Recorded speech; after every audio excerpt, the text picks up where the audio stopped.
বর্তমানে কুরবানির পশুর সাথে আকিকা দেওয়ার প্রচলন রয়েছে সমাজে। তো এই আকিকা দেওয়া যাবে কি যাবে না? দেখেন, কুরবানির সাথে আকিকাকে মিলাবেন না। আকিকা ভিন্ন একটি ইবাদত, কুরবানি ভিন্ন আরেকটি ইবাদত। ফলে কুরবানি আর আকিকা একটা পশুতেই হোক বা একটা ভাগা দিয়ে হোক, ঠিক না, কোনো হাদিস দ্বারা এরকম সাব্যস্ত না, জায়েজও না।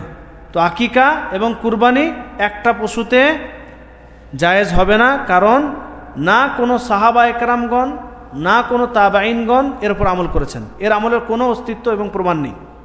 আকিকা সপ্তম দিনে দিতে হবে, এটাই হচ্ছে সুন্নত।